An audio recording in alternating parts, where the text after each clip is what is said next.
Նախ ուզում եմ շնորհակալություն հայտնել Restart հիմնադրամին այս հրաշալի միջոցառման համար եւ ուզում եմ որ հնարավորինս անկաշկանդ, անկեղծ զրուցենք եւ ցանկացած բնույթի հարցի ես պատրաստ եմ արձագանքել պատասխանել։ Ընդհանուր բնույթի հարցը լավ հարց է, որովհետեւ մենք հիմա գտնվում ենք նախա քարոզարշավային իրավիճակում եւ կարելի ասել նախընտրական իրավիճակում։ Լուսավոր Հայաստան կուսակցությունը դեկտեմբեր ամսին նշեց իր 10-րդ տարեդարձը։ Մենք 10 տարվա ուժ ենք, քաղաքական միավոր ենք։ Մեր համար մի սկզբունք ենք մենք ֆիքսել, որ չենք կարող անել այնպիսի մի բան, որ հունիսի 8-ին դրա համար չկարողանանք քաղաքացուն ասել, թե ինչ ենք դա արել։ Սա մեկ։ Այսինքն դուք հիմա տեսնում եք կամ դեռ կտեսնեք բազմաբնույթ ինչ որ տենց խուճուճ միավորումներ, զարգացումներ բան, մենք պրինցիպներ ունենք, սկզբունքներ ունենք եւ չենք կարող նման ճանապարհներով գնալ։ Մենք տրամադրված ենք ընտրություններին մասնակցելու, համագումարի որոշումը ընտրություններին մասնակցելու վերաբերյալ է։ Բնականաբար նախապատվությունը տալիս ենք խոշորացմանը, մենք լոբինգ ենք արել մեկ միասնական բևեռի ձևավորմանը, որը կարող ենք հիմա արձանագրել, որ այլևս չի ստացվել, եւ հիմա մեր քննարկումները շարունակվում են։ Մենք ժամանակ ունենք մինչև ապրիլի 20-ը կարելի ասել, մինչև փաստաթղթերի հանձնման, եթե չեմ սխալվում, վերջնաժամկետն է։ Այդ ընթացքում նաև համագումարի նախապատրաստություններ ունենք եւ բոլոր դեպքերում ինչ էլ որ անենք, բնականաբար անելու ենք բան, որը բխելու է Հայաստանի Հանրապետության պետականության շահերից, թե մասնակցությունը դաշինքով, թե ինչ որ ձեր նշած որևէ exit տարբերակ, այսինքն ինչ որ անենք պետք է անենք մեր պետության համար եւ բացարձակապես ինչ որ տենց մանդատի հարց լուծելու տրամաբանություն մեր արչեւ դրված չի բացարձակապես։ Ես ինքս 10 տարի եղել եմ խորհրդանում 5-րդ գումարման ազգային ժողովի պատգամավոր եմ եղել, 5-րդ գումարում եղել եմ ամենաակտիվ պատգամավորը պարլամենտ մոնիտորինգի տվյալներով, 6-րդ գումարման ազգային ժողովում ելք դաշինքից եմ եղել, 7-րդ գումարման ազգային ժողովում ղեկավարել եմ Լուսավոր Հայաստան խմբակցությունը 18 պատգամավորից բաղկացած, այսինքն մենք ինչի եմ սա նկարագրում, որ մենք պարլամենտարիզմի պարլամենտում մեր ներդրումն ունենալու իմաստով Հայաստանի Հանրապետության 35 տարվա մեջ 10 տարին մենք մեր ներդրումը ունեցել ենք։ Հետեւաբար այդպես ինքնանպատակ պլան չի ինքը անպայման ինչ որ ձև անել, ինչ որ մի կերպ այնտեղ հայտնվել պարլամենտում։ Մենք կարծում ենք, որ քաղաքական համակարգը բավականին հիվանդ վիճակում է Հայաստանում։ Մենք կարծում ենք, որ քաղաքական համակարգի հիվանդությունն է պատճառը, որ բազմաթիվ խնդիրներ ունենք, որոնք որ չեն լուծվում, եւ մենք գտնում ենք, որ այդ առողջացման process-ը, որը հեղափոխությունից հետո մի փոքր թափ ստացավ, որ այդ process-ը գնա առաջ եւ վերջապես մենք առողջացնենք, այդ process-ը ըստ էության ձախողվել է, ինչպես որ բազմաթիվ այլ ռեֆորմներ նաեւ։ Եվ այս իմաստով բազմաթիվ խնդիրներ կան, որոնց լուծումները տեսնում ենք, առաջարկում ենք, մենք ենք փորձում այդ լուծումները տալ, այսինքն փորձում ենք հանրային քաղաքական դաշտում ամեն կերպ քաղաքական օրակարգ ձևավորել եւ ազդել քաղաքական process-ների վրա։ Այս պահին անգլերեն ասած state of the union-ը սա է։ Եվ ես ուզում եմ նաեւ ձեզ խրախուսել, որ ցանկացած բնույթի հարցեր տակ, կապ չունի որ անպայման քաղաքական, հարցեր կարող լինել մասնագիտական բնույթի, հուսով եմ ինքնակենսագրությանը երևի թե դրված է, չէ՞, այնտեղ կարող են ծանոթանալ։ Այսինքն ակտիվ մարդիկ են ծանոթ են, ես մասնագիտությամբ իրավաբան եմ, բայց քաղաքական գործիչ եմ, վերջին 13-14 տարիների ընթացքում քաղաքականությամբ եմ զբաղվել։ Եթե արդեն գրանցված հարցեր կան, հա, կարող ենք անցնել հարցերին։ Իրականում սա այն լսարանն է, որտեղ արդեն տասնյակ հարցեր կան։ Դրա համար կխնդրեմ Սարգիս Աղաջանյանին, ով է Սարգ, կխնդրեմ Ժորժ ջան, հարց տալուց առաջ զուտ ներկայանալ, նշել ուսման վայր կամ բնակավայր ու ձեր հարցը նույնպես կարճ ձևակերպել։ Շնորհակալություն, Սարգիս Աղաջանյան, ճարտարապետության եւ շինարարության Հայաստանի ազգային համալսարան։ Իմ հարցը հետեւյալն է, որպես հատուկ հարցերով անձնակատար կցանկանայի իմանալ եղել են պահեր, որ այսպես ասած որ դժվարություններ եղել աշխատանքային կամ ինչ-որ խնդիրներին եք բախվել ու եթե եղել են ինչպես եկել են դուրս եկել այդ խնդիրներից կամ ինչպես եք այսպես ասած լուծել այդ հարցերը։ Հասկացա։ Այսինքն որպես ընդդիմադիր հայացքներ ունեցող մարդ, ով աշխատում էր իշխանության հետ։ Շնորհակալ եմ։ Նախ եմ պայից սկսած, որ ես ստանձնել եմ հատուկ հանձնարարություններով դեսպանի պաշտոնը, այդ պայից սկսած ներքաղաքական կյանքով բացարձակապես չեմ զբաղվել, եթե ինձ չեն ստիպել։ Իսկ ինձ մեկ-մեկ ստիպել են այլ ընդդիմադիր ուժերից, ինչ որ ինձ թիրախավորելով, որ ստիպված արձագանքել եմ։ Եթե չէ, ես փորձել եմ հնարավորինս չմիջամտել, չներքաշել ներքաղաքական կյանքի մեջ։ Աշխատանքի իմաստով բնականաբար եղել են բազմաթիվ դեպքեր, երբ որ օրինակ արտաքին քաղաքական որևէ թեմայի շուրջ քննարկման ժամանակ ես հայտնվել եմ սպիտակ ագրավի դերում։ Օրինակ, եղել է իրավիճակ, որ ես իրադրությունը տեսել եմ մի ձևով զարգացումները, մեծամասնությունը տեսել եմ մեկ այլ ձևով։ Դա այն պահերն են, որ դու կարող ես օրինակ մտածել, որ բոլորը սխալ են, դու ճիշտ, կամ կարող դու ես սխալ, բոլորը ճիշտ, բայց հենց այդ պահին դա արձանագրելը շատ դժվար է։ Այսինքն ֆիքսվել է, կյանքը գնացել է առաջ։ Հետո պարզվել է, ով էր ճիշտ, ով սխալ։ Ինձ թվում է ամենադժվար պահերը դրանք են եղել։ Մնացած մասով որևէ խնդիր ես չեմ հիշում, որ ինչ որ խնդիր լիներ բարդության իմաստով, որտեղ շատ թիրախավորվել եմ Ադրբեջանի կողմից, ադրբեջանական ռոպագանդայի, ադրբեջանական քաղաքական գործիչների, մամուլի, նաև տարբեր ֆեյքային հարձակումների, մի 6 անգամ Pegasus-ով իմ iPhone-ը հակ է արվել այդ տարիների ընթացքում, հետո ճշտել եմ, որ նաև բանակցային թիմի մյուս անդամների հետ անուն բանը տեղի ունեցել, այսինքն այդ իմաստով դու կարևոր թիրախ ես եւ պետքա պատրաստ լինես այդ թիրախը լինելու։ Շնորհակալ եմ։ Շատ լավ, Դավիթ Ստեփանյան։ Դավիթ Ստեփանյան, ՀՊՏ College, պարոն Մարոկյան, ուզում եմ խոսել ձեր կողմից առաջ քաշվող կարևորագույն թեզերի կամ կետերից մեկի մասին, ինչպես ասացիք, ընդդիմության միավորման մասին։ Դուք էլ նշեցիք, որ ես էլ ուզում նշել, բայց դուք արդեն նշեցիք, որ երկու մեծ ուժերը էսպային չեն կարող միավորվել, այդ տեսլականը չկա, գոնե թե նախընտրական փուլում, բայց սրանցից զատ կան ուրեմն մի շարք ուժեր, որոնք ունեն լավ պոտենցիալ զարգանալու, համարվում են ալտերնատիվ ուժեր, եւ որ նայում ես իրենց հետ չես գտնում որևէ համագործակցություն նախկին իշխանությունների կամ ներկա իշխանությունների հետ, բայց այս ուժերի խնդիրն է, որ չունեն հրճակ, չունեն հայտնիություն կամ ռեսուրսներ, այսինքն չեն կարողանալու անցնել ընտրական շեմա ակնհայտորեն։ Ուրեմն դուք ինչպես եք, դուք օրինակ չունեք ցանկություն այս ալտերնատիվ ուժերին համախմբելու, եթե ունենաք հնարավորություն, այսպիսի դաշինքով հանդես գալու։ Օրինակ կարող եք Հա, օրինակ ասեմ, այսինքն փոքր ուժերն, ասենք ժողովրդավարական համախմբում ուժ կա, Սուրեն Պետրոսյանի, չգիտեմ, գիտեք թե չէ, կա շնորհապետական կուսակցություն, օրինակ կա միասնության թևեր, չգիտեմ որքանով կհամարեք իրենց ալտերնատիվ թե ոչ, որովհետև կան տարբեր խոսակցություններ, բայց այսպիսի ուժեր որոնք հանդես են գալիս ալտերնատիվ դիրքերից, բայց էլի առանձին են մասնակցում ընտրություններին։ Օրինակ կբանակցեք, համախմբեք այս ուժերը, դուք որպես մարդով հանդես եկել, թե որպես ընդդիմություն, թե իշխանություն կարող եք ինձ թվում է համակարգել այս ուժերին ու գոնե թե անցնել պարլամենտ, ձայները չփոշիացնել, հետո արդեն հասկանալ թե հետընտրական փուլում ում հետ կարելի է համագործակցել, ում հետ ոչ։ Շնորհակալ եմ, նայեք, մենք ունեցել ենք բանակցություններ, ձեր թվարկած ուժերը չեն եղել այդ բանակցությունների մեջ, ունեցել ենք բանակցություններ, որոնք որ ըստ էության ավելի շատ լիբերալ քաղաքական դաշտում առանձնացող ուժերի հետ են եղել, որոնք իրական քաղաքական միավորներ են։ Նայեք, շատ կարևոր է, էլի տեսեք, կան, եթե չեմ սխալվում, 130,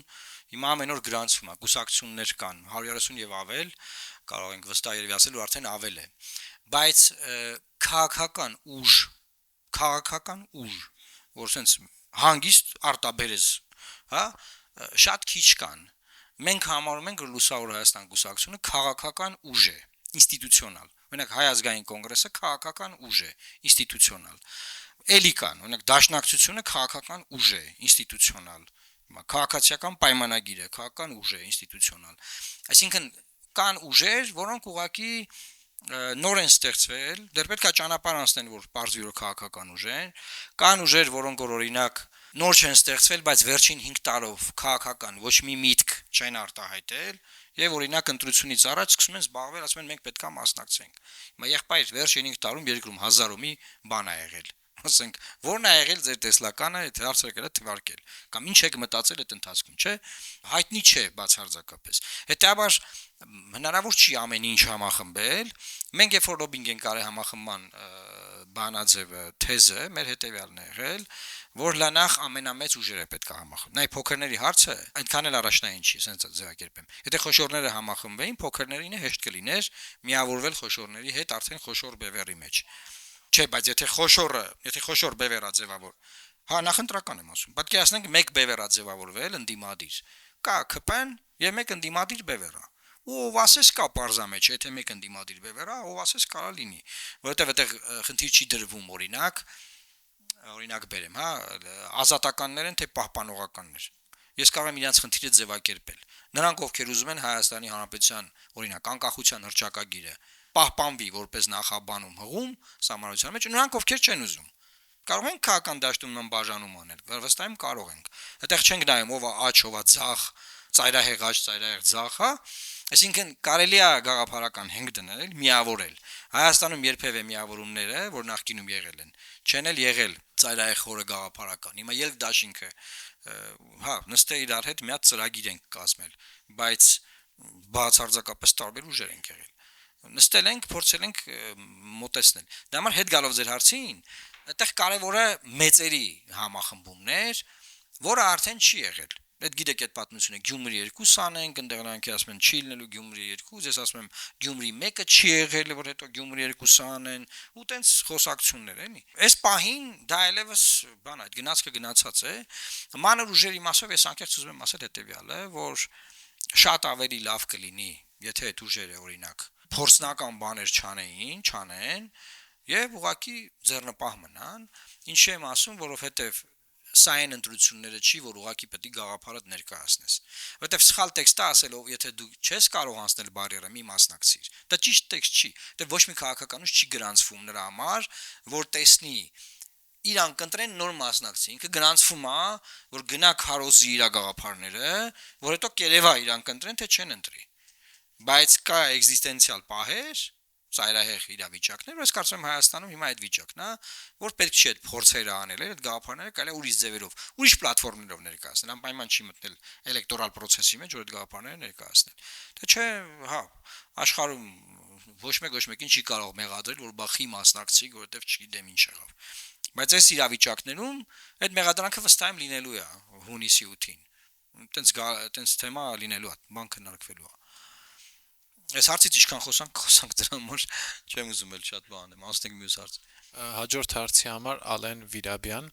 Շնորհակալություն, հարցը հետևն է պարոն Մարուկյան։ Ինչպես եք պատրաստվում պայքարել կոռուպցիա եւ արկա համակարգային խնդիրների դեմ։ Անասման շատ ջեներիկ հարց է, շատ ընդհանրական հարց է, ասեմ։ Նայեք, մենք ինչ ունենք։ Մենք այսօր ունենք մի իրավիճակ, որ մեր սահմանադրական հակակշիռների մեխանիզմները չեն գործում։ Այսինքն օրենսդիր գործադիր դատական իշխանությունները չեն հակակշռված, չկան փոխզսպումների մեխանիզմներ, օրենսդիր իշխանությունը սենց կուչեկած է գործադիր իշխանության տակ, դատական իշխանությունն էլ այդտեղ միտեղ էլի տենց կուչեկած վիճակում է։ Մինչև այս համակարգային ռեֆորմը մենք չունենանք, որ կունենանք հակակշիռների ռեալ մեխանիզմներ։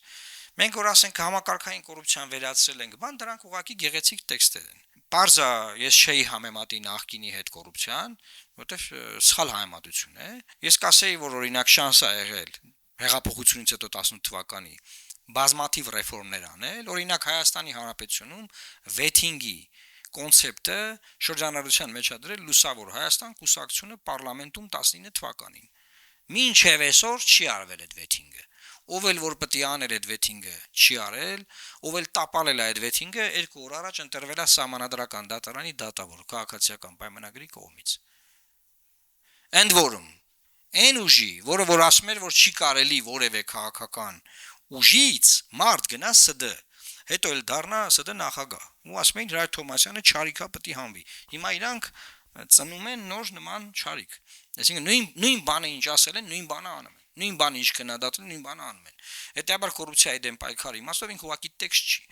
Ինքը նախ համակարգային փոփոխություններ է ենթադրում, եւ դա չի նշանակում, որ միայն աշխատավարձերի բարձրացումով կոռուպցիայի դեմ դու կարող ես պայքարել։ Կոռումպացված չինովնիկը հիմա ստանում է բարձր աշխատավարձ, բարձր պարգևավճար ու նաեւ կոռուպցիայով զբաղվում։ Նախկինում ստանում էր ցածր աշխատավարձ ու զբաղվում էր կոռուպցիայով։ Հիմա բանա, ասենք ավելի սոցիալապես ավելի ապապաշտպանված է իրան զգում կոռումպացված պաշտոնատար անձը։ Կարող է մի քիչ ավելի շատ աբռնվում, քան նախկինում, դա էլ կա։ Բայց որ մենք խոսանք, որ ասենք լավ է, շանսերը մեզ տրվեցին։ Մենք այս շանսերը ոնց օգտագործեցինք, բա մենք եթե դրանից դժգոհ չլինեինք, լուծումները չառաջարկեինք, չքննադատեինք, այսինքն ընդդիմադիր լինելը զուտ տենց բան չէ էլի։ Ճաշակի հարց չէ, որ ընդդիմադիր ճաշակ ունես։ Հստակ ես օրինակներով եմ ասում, ինչա տեղի ունեցել։ Դատական իշխանության աշխատավարձերը որքան են բարձրացվել վերջին տարիներին։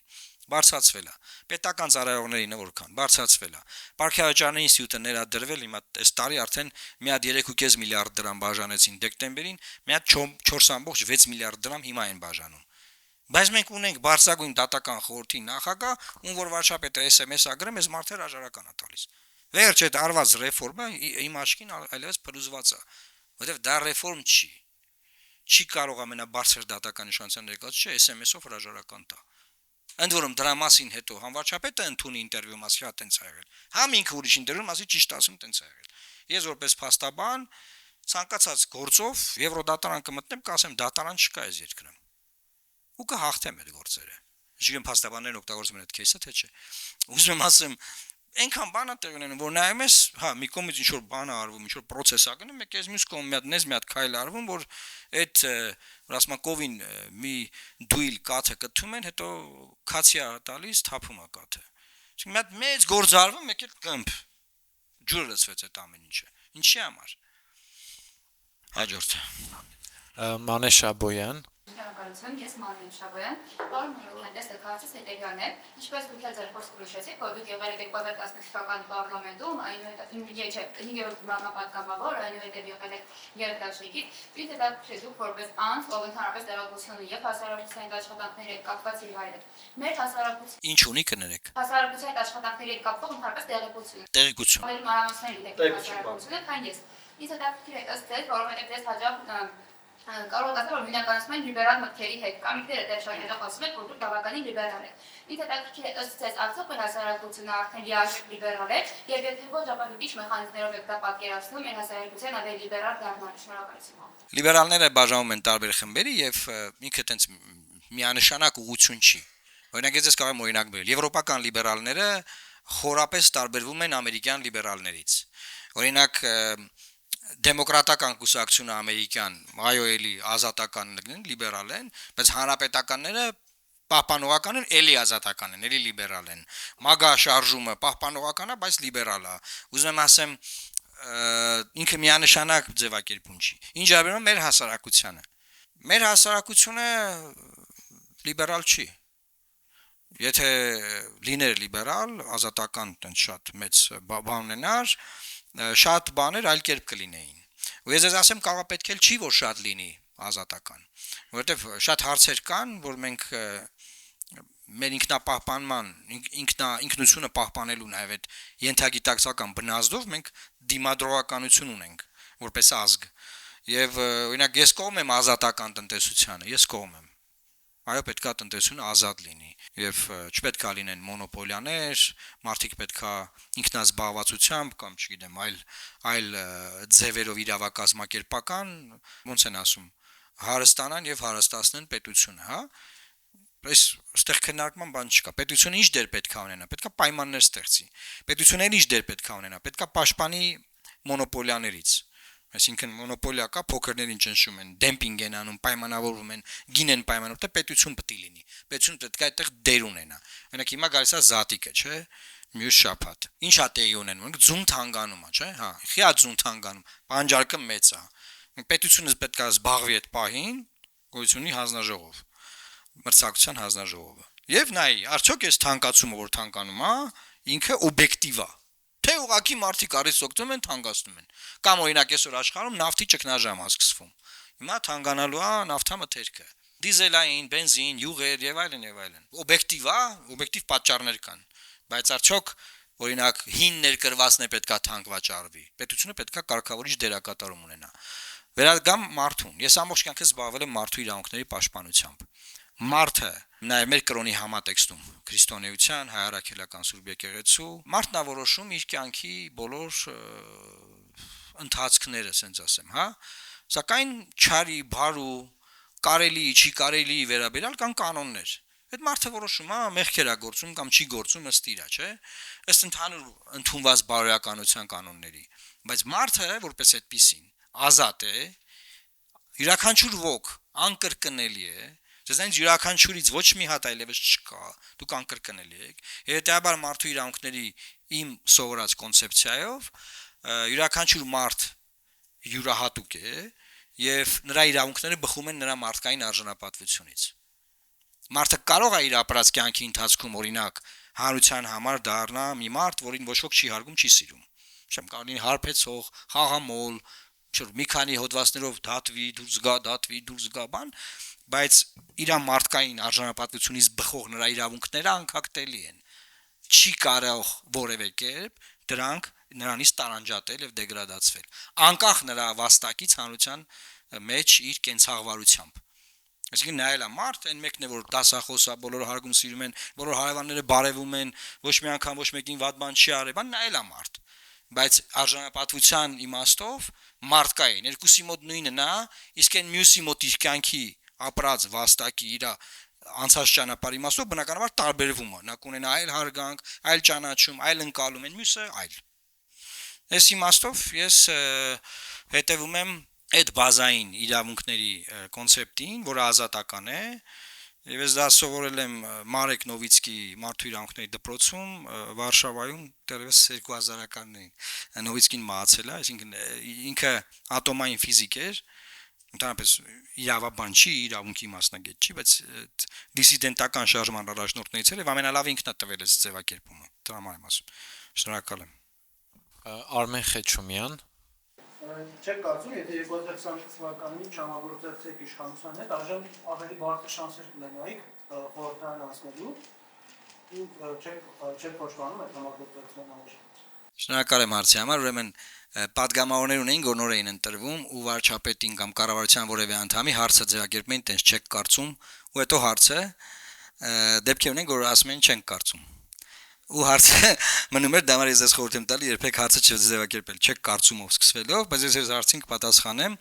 Բնականաբար ես շատ հպարտ եմ այդ ծառայության համար, դա բնականաբար իմ պետությանն եմ ես ծառայել։ Կարող լինի կարծիք, որ այ եթե ես այդ ընթացքում որևէ ձևի չլինեի այդ դիրքում, չփորձեի որևէ լավ բան անել, որպես ընդդիմադիր ավելի լավ դիրքերում լինեի, չգիտեմ, չեմ փորձել, ես այն եմ փորձել։ Ես գիտեք ինչ բանի մեջ եմ, ավելի լավ է մի բան անես, հետո թեկուզ է տարածի համար փոշմանես, որը ես չեմ փոշմանել։ Քան չանես, այդ շանսը չօգտագործես, հետո մտածես, բայց որ վсё տկի ես լնեի, կարող ավելի լավ լիներ, հա? Այսինքն ես այն ճանապարհով եմ գնացել, որ անեմ։ Բայց դրանում ես ուժեղ կողմ եմ տեսնում, չգիտեմ, ընդդիմադիր ուրիշ ճամբարներից կա այդ նման թիրախավորումը, որ իբր թե դա բան է, խոցելիություն է։ Ես ընդհակառակն եմ տեսնում։ Ես տեսնում եմ, որ դա ուժեղ կողմ է, որովհետև ընդդիմադիր դաշտում չկա մարդ, ով որ բանակցային գործընթացից տեղյակ է։ Բացի ինձանից։ Ասենք տենց ինչ-որ բամբասանքներով լսած բաներ են խոսում, կամ նայում են իմ հարցազրույցները, մի քիչ փոխած իրանքեր են խոսում։ Ուրիշը դեռ տարբերակ չկա։ Այդ իմաստով ես ուզում եմ ասեմ, որ ես դրանով բնականաբար աճել եմ, զարգացել եմ, սովորել եմ ու իմ ներդրումն եմ ունեցել։ Հետեւաբար բացարձակապես դա ուժեղ կողմ է։ Միջև հաջորդ հարցը ես իմ վարչական ռեսուրսը չարաշահեմ։ Ես գիտեի, որ դու չարաշահել ես։ Դրա համար ասում են, sense մարդկանց չպետք է իշխանության մոտ թողնել շատ հաճախ, բայց քանի որ կարող է այս հարցը չհնչի, գուցե շատերը չեն հետևել վերջին իրադարձություն, ես այդ հարցին տանջում էր, օրինակ վերջին օրերին Նարեկ Կարապետյանի կողմից հայտարարություն եղավ, որ իրենք դաշինքով են գնալու ընտրություններին ու պատրաստ են նոր ուժերի հետ բանակցել, դաշնակցել եւ համատեղ մասնակցել ընտրություններին։ Ես կուզեի հասկանալ ձեզ Նարեկ Կարապետյանի ասած նոր ուժերի միջև դուք եք մտնում, կուզեի ձեր պատկերացումը հասկանալ, ճիշտ է մի քիչ վատ գործավորիչի մեկնաբանությունները պարզաբանել, բայց ինձ հետաքրքիր է ձեր կարծիքը նոր ուժ ասվածը ինչ է նշանակում, արդյոք լուսավոր Հայաստանը մտնում է դրա մեջ թե ոչ, եւ կուզեի հասկանալ ընդհանուր առմամբ ձեր մոտեցումը, դուք պատրաստ եք Կարապետյանների գլխավորած քաղաքական ուժի հետ համագործակցել հատկապես նախընտրական հատվածում։ Տեսեք, ինձ թվում է մամուլին չեք հասցրել հետևել զբաղված եք եղել այս հրաշալի միջոցառումը կազմակերպելով իրենք արդեն ստեղծել են այդ դաշինքը իրենց ասած նոր ուժերի հետ։ Մեզ չի եղել առաջարկ, որ լինի քննարկենք բնականաբար, ոնց որ ցանկացած ուժի հետ, մենք ունեցել ենք քննարկումներ Հայ ազգային կոնգրեսի հետ, ուրիշ ուժերի հետ, որը հրապարակային է, իրենց հետ այդ հենց դաշինք անելու քննարկում չենք ունեցել։ Բոլորին է հայտնի, որ ես շատ լավ ճանաչում եմ Սամվել Կարապետյանին եւ շատ լավ եմ վերաբերվում եւ նրա կալանավորման առաջ օրվանից ասել եմ, որ ինքը քաղաքական հետապնդման է ենթարկվում, մնացած մասով քաղաքական process-ը ընթացքի մեջ է կտեսնենք, այսինքն այս պահին իրանք արդեն այսօր այդ դաշինքի բան արել են, հուշագիր են ստորագրել ուժեր կան, էլի։ Ես կարծում եմ, որ եթե լիներ նման քննարկում արդեն պետքա եղած լիներ, բնականաբար քաղաքականության մեջ եկեք որևէ բան չբացառենք, բայց կապրենք կտեսնենք։ Այդ մասով այս պահին որևէ նորություն չեմ կարող էլի հայտնել։ Այսինքն նոր մամուլ մեզ գալիս է նոր տեսա։ Եվ դու չես ասել Չէ, ես տեսել եմ, ուղղակի հա։ դա չէր նշանակում, որ վերջ այսքան ասենք, այլ ուժեր չեն կարող միանալ, դրա համար այդ հարցը ձեզ ուղեցի, որովհետեւ եթե լինի առաջարկը քննարկենք վստահաբար, իսկ կան ինչ որ նախապայման, որովհետեւ մի կողմից դուք չեք բացառում, բայց ասում եք կքննարկենք, այսինքն այնպես չի որ բացառում եք, բայց ուզում եմ հասկանամ այդ քննարկման առանցքում որն է լինելու լուսավոր Հայաստանի նախապայմանները կամ քննարկման թեման, որ համաձայնություն գաք։ Մեր գաղափարները մենք ցանկացած ուժի հետ ում ինչ քննարկենք, մեր գաղափարները, մեր մտքերը։ Օրինակ բազմաթիվ են այդ մոտեցումները, որ ես հրապարակային անդադար խոսում եմ, ներկայացնում եմ եւ դրանք վերաբերում են բազմաթիվ հարցերին։ Օրինակ եթե ուժ կա, որ ուզում է որ Հայաստանի զինանշանի վրայից հանի Արարատի սիմվոլը, այդ ուժի հետ մենք չենք կարող դաշինք անենք։ Եթե ուժ կա, որ իմ հետ կպայքարի, որ մնա այդ զինանշանը, այդ ուժի հետ կարանք։ Ուզում ասեմ ֆունդամենտալ հարցեր կա, որ կարանք քննարկենք։ Այդտենց մեծ է այդ սպեկտրը, էլի, հիմա ամեն բանի ոչ չենք կարող անդրադառնանք։ Իմ համար էս պահին։ Օրինակ մենք որ քարոզարշավանենք, ես գախնիկ բացեմ։ Որ քարոզարշավանենք, դուք ինչ չեք տեսնելու, որ ես քարոզեմ, որ օրինակ չգիտեմ, երիտասարդներին ինչ է հուզում, օրինակ հուզում է, չգիտեմ, երիտասարդության հետ կապված բազմաթիվ հարցեր, չէ՞, չենք թիրախավորելու ոչ մի հարց։ Խոսալու ենք միայն այնպիսի բաներից, որոնք վերաբերում են մեր լինելիությանը։ Ես օրինակ չենք գնալու ինչ որ գյուղեր, ասենք, ստեղ լողավազաններ կառուցենք, դուք կսկսեք նախ լողը սովորել, որ չխեղդվեք ջրի մեջ, հետո լավ կլողակ, հետո կբոյովանաք դրա արդյունքում։ Ես որ լողորդ եմ, դրա համար եմ լողի վրա օրինակ բերում։ Հետո կսովորեք 3 ձևերը՝ բրազ կլողակ, կրոլ կլողակ, հա, դելֆինալող կտա։ Ուզում ասեմ, մենք եթե մտանք կամփեյնի մեջ, մեր կամփեյնը լինելու է դրա մասին, այսինքն ես միակ մարդն եմ եղել, որ դիմել եմ դատարան կառավարության դեմ, որ սահմանային կնիքի վրայից Արարատի նշանը հանել են։ Ես այն մարդկանցից եմ, որ անդադար պնդում եմ, որ մեր սահմանադրությունը փոխելու, այդ իմաստով փոխելու կարիք չկա, որովհետև կա սահմանադրական դատարանի որոշում, որ մեր սահմանադրության ոչ նախաբանում, ոչ տեքստում չկա տարածքային պահանջ որևէ երկրից։ Իսկ աշխարհի միակ մարմինը, որ կարող է մեկնաբանել մեր սահմանադրությունը, դա մեր սահմանադրական դատարանն է։ Դա Ալիևը չի։ Բայց Ալիևը վերցրել է այդ լիազորությունը ու մեկնաբանում է մեր սահմանադրությունը ու բոլորը համաձայնվել են դրա հետ։ Մենք գնալու ենք նոր սահմանադրություն ունենք, որտեղ Ալիևը տենց է մեկնաբանում։ Տենց Ալիևը դառնա Հայաստանի սահմանադրական դատարանը։ Այսինքն ես եթե որևէ ուժի հետ որևէ բան անեմ, այս մոտեցումները պետք է իրանք կիսեն։ Որտեղ այնտեղ որ իրանք ասեն 3000 աշխատատեղ են ուզում ստուգել, ես շատ ուրախ եմ։ Թող ստեղծեն։ Կամ չգիտեմ, փոքր ու միջին բիզնեսի հարկերը նվայես, ես այդ դաշ չեմ մտնելու։ Որտեղ ես կարծում եմ, որ մեր մասով գոնե մենք մեր թիրախավորումը ավելի շատ բանա պետաիրավական, սահմանադրաիրավական ուղղությամբ վրա է եւ անվտանգային, էլի։ Օրինակ սահմանազատման մասին իմ տեսլականը բոլորին հայտնի է, շատ եմ խոսել, ներկայացրել եմ, թե հարցելի մանրամասը կարող ենք քննարկել։ Շնորհակալ եմ։ Գևորգ Դումանյանին այստեղ խնդրեմ։ Դու control Z-ից չես, Գեորգ։ Չէ, նմանաբացի քչի։ Հա, կներեք։ Հենց իմացա դուք եք։ Խնդրեմ։ Ավելի արժեքին քաղաքականությունը եւ մասնավորապես նոյեմբերի 9-ի այդարացան որտեղ շատ էր խոսել նոյեմբերի 9-ի այդարացան մասին մեր քաղաքական գործընկերական առավել պրոդուսական համարվող հատվածներում շատ են խոսում որ հայտարարությունը ի վերջո տապալվեց 9-րդ կետի Հայաստանի չկատարման պատճառով բայց օրինակ վարչապետը դրա վերաբերյալ մեկնաբանություն տվել։ Ուզում եմ ձեր կարծիքը լսել դրա մասին, արդյոք դուք եք լսում եք կարծիքը, եւ եթե չեք լսում, բան Իմ կարծիքը որ ոնց տապալվեց, թե որ մեր մերկը կար, այսինքն մեր կիսում եք դա թե չէ, եւ եթե չեք կիսում, ապա մեկնաբանեք։ նայեք, երբ որ կար Լեռնային Ղարաբաղը եւ Լաչինի միջանցքը, այսինքն կային, ես Լաչինի միջանցքով գնում էի Արցախ, այնտեղ ինչ որ մեկը կանգնացնում է մեքենան, ռուս խաղապարներից եւ ասում է բացեք ձեր բեռնախցիկը, բացում եմ նայում է այտենց, ես ձեզ ասեմ բան, դες ձևական բաներ։ Ես ասեմ մանրամասը նայել են ինչ եմ տանում կամ ինչ եմ բերում, չեմ հիշում այտենց բան, մեկ էլ անձնագիր, որ Հայաստանի անձնագիր լինի։ Հիշում եմ, որ ուրիշ անձնագրով ոնց որ խնդիր կար, պետք է ինչ որ բան լիներ։ Եվ անցնում էինք, այսինքն երբ որ դա կար, այդ ժամանակ նոյեմբերի 9-ը արդիական էր իմպլեմենտացիայի իմաստով։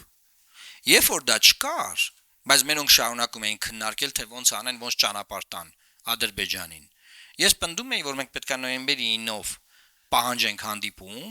ու ասենք, քանի որ չկա Ղարաբաղը եւ չկա Լաչինի միջանցքը, չկան խաղապարները, չկա շփման գիծը։ Ես թվարկում եմ ձեզ նոյեմբերի 9-ի իրողությունները, որոնք արձանագրված են, հա? Չկան փախստականների հետ դարձի մեխանիզմները ՄԱԿ-ի հանձնակատարի գլխավորությամբ։ Այդ փաստաթուղթը անգիրի գիտեմ, էլի ամեն տառը, բառը, ստորակետը ոնց է դրած բան։ Եվ քանի որ այս իրողությունները չկան, հետեւաբար Հայաստանը Ադրբեջանին որևէ յուրահատկություններով ճանապարհ տալու պարտավորություն չունի։ Եվ հետեւաբար ճանապարհները բոլորը բացեք, գնացեք, եկեք ախպեր ջան։ Ապա շրջափակում արեք։ Եվ ասում էի դա հնարավոր է անել նոյեմբերի 9-ով, այսինքն նայ, այն կողմից պնդում էին, որ նոյեմբերի 9-ով պետք է տալ ճանապարհ, երբ որ չկար Ղարաբաղն ու Լաչինի միջանցքը։ Ես պնդում էի, որ այդ փաստաթղթով մենք կարանք չտանք ճանապարհ։ Վերջում գնացինք թրիփին, չէ՞։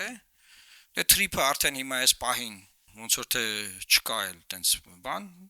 հա։ Եվ հիմա ռուսամետները, չգիտեմ, ինչամետները, բան, ես ասեմ, նոյեմբերի 9-ը մեր համար բարձա առաջի ռեակցիաները մեր շատ վատն ա եղել, բնականաբար, բայց դա մեր համար մի հատ փաստաթուղթ էր, որ պետք է ատամներով պահեինք։ Բոլոր նրանք, ովքեր այդ փաստաթղթի դեմ կռիվ են տալիս, այդ մարդիկ ուրեմն չեն ուզեցել ի սկզբանե, որ Լեռնային Ղարաբաղում հայերը ապրեն։ Հետաբար դա արդեն այդ մարդկանց այդ խոսակցությունը ուրիշ խոսակցություն է։ Չգիտեմ, էլ ինչ խոսանք։ Խնդրեմ։ Ասեք։ Չէ, իմ հարցը իրականում վերաբերում է այնտեղ նշված է Ռուսաստանի ԱՏՑ ծառայության վերահսկողության հարավի կավետապիչ։ Այսինքն այդ բառի մեկնաբանությունը տարբերում է։ Ասենք վարչապետը տվել է մեկնաբանություն, որ դա մոնիտորինգ է, իսկ օրինակ Ռուսաստանից կամ նույն Հայաստանի որոշ փորձագիտական շրջաններ ասում են, որ պետք է հենց ԱՏՑ ուժեր, զինված ուժեր, զինվորական կազմեր Այս մասով է իմ հարցը շատ վերաբերում։ Ուրեմն ԱԴՑ-ն այդտեղ կանգնած է հենց հիմա։ Հենց հիմա իրանք ընդեղ են։ Ինչի, որովհետև Հայաստանի եւ Իրանի Իսլամական Հանրապետության սահմանի վրա են կանգնած։ Ես ծառայել եմ Ագարակի զորամասում։ Այդտեղ, բայց հայկական։ Եվ ես տեսել եմ այդ ամեն ինչը գիտեմ։ Այդ որ ասում են ԱԴՑ-ն այդտեղ կանգնած է, հենց հիմա էլ կանգնած է։ Մենք հիմա անցակետից սահմանային, որ կնիկ դնող կա։ Այդ կնիկ դնողին փոխել ենք ուղղակի։ Կնիկ դնողը հիմա հայ է, բայց սահմանը պահում է հենց ԱԴՑ-ն։ Ինչի, որովհետև սահմանապահ զորքերը ԱԴՑ-ի մեջ է մտնում, ռուսական։ Հիմա ինչ վերաբերում է, որ ասում են, որ պետքա տենց լինել, վարչապետն ասում է մոնիտորինգ է, բան, ես էլ ձեզ ուրիշ բան ասեմ։ Ուրեմն ստեղծվել է միջկառավարական հանձնաժողով, փոխվարչապետների գլխավորությամբ, որոնք 13 նիստ են արել։ 13 նիստ, 13 հատ արձանագրություն են գրած։ Ով որ պնդում է, որ սենց է կամ նենց է, կամ հենց եթե իշխանությունն է դա պնդում, ես այդ ասել եմ, էլի, հրապարակային։ Թող այդ արձանագրությունները հրապարակեն։ Թող հրապարակեն, մարդիկ տեսնեն, այդ ոնց պետք է գնային գային։ Այդ 13 նիստում այդ հարցը քննարկվել է։ Այդ հարցը քննարկվել է, վերջում բան է եղել։ Եղել է այդ չգիտեմ ժողովրդական լեզվով որ բառը օգտագործեմ, ինչ ասեմ, բայց ձախողվել է այդ ամեն ինչը։ Եվ շատերը ստեղ պնդում են, որ դա վերջը մեծաձեռնուտու, ես ես պնդում եմ, որ դա մեծաձեռնուտու չէր, դա մեր համար վատ էր, որովհետև մենք հիմա չունենք բազմաթիվ իրողություններ, բայց ունենք արդեն թրիփի պատմությունը, որի տակից դուրս չեն գալու։ Հիմա Իրանի այս դեպքերը բնականաբար կասկածի տակ է դնում այդ թրիփի իմպլեմենտացիան այս պահին։ Թրիփը չլինի, ուրիշ բան լինի։ Մեկը փաստաթղթեր կան ստորագրված, որ առանց հայերին տեսնելու իրանք գնալու են գալու են։ Back office, front office բան։ Այդ դրա տակից դուրս գալ չի լինելու։ Այդ ով որ են քննադատը մեր, դե թող հիմի էլ էս քննադատի, բախի չեն քննադատը։ Ինքը շատ բարդ թեմա է, ինքը շատ խոսացված է, բայց շատ բարդ է։ Լիքը մարդ ոչ հասկացել է մինչև հիմա այդ փաստաթուղթը ինչի մասին էր, ոչ հիմա նորմալ հասկանում են թրիփը ինչի մասին է։ Տենց ուղղակի բան ամեկ իր բանով հանձնարարությամբ խոսում է, էլի։ Այդ իրողությունն ինչն է, չկա Արցախը, չկա այդ Լաչինի Միջանցքը, Խաղապահը, 100 քանի հազար մարդ, 150,000 մարդ փախստական է այս բային։ Խնդրեմ։ Շատ լավ, Միքայել Վարդանյան։ Պարոն Մարուկյան հաշվի առնելով, որ միասնական ընտանիքի բևեր ձախողը ձևավորել, դիտարկում ենք, որ գոնե լիբերալ դեմոկրատիկ ուժերի իրար միանան, ասենք լուսավորել հայ ազգային կոնգրեսը նոր ուժերը կազմում ապրելու երկիրը, որ գոնե պարլամենտում ինչ որակով ընդունություն չունես։ Այո, քննարկումներ կան, երեք գիշերը ես օրինակ հանդիպել եմ Լևոն Զուրաբյանի հետ, կարծում եմ դա գաղտնիք չի, որ ասեմ, որ չի նեղանա պարոն Զուրաբյանը, քննարկումներ կան, անդադ քննարկումներ կան, պետք է հասկանալ դա ինչքանով է հնարավոր, ինչքանով է ռեալ, այդ քննարկումները շարունակվում են։ Ես դա համար սկզբից ասեցի, դեռ ժամանակ կա, էլի եմ ասում, չենք անելու նենց բան, որ օրինակ հունիսի 8-ին ասենք ինչ էինք անում, որ ինչի մասին էր։ Որտեղ մենք ընթացքում այնպիսի առաջարկներ ենք ստացել, որ այդ առաջարկը անող ուժին ասում եղբայր, դու մեզ լավ ճանաչում ես, չէ, գիտես, ասում եմ, բայց ո՞նց ես պատկերացնում, որ մենք դա հիմա անենք։ Ոնց կարանք անենք։ Չասեմ էլի, որ կա նեղանան, որ ուժը կամ բան։ Շատ լավ, Դավիթ Միքայելյան։ Առանց խոսափոխին դարը բոլորին նորից Դավիթ Միքայելյանը անազգանած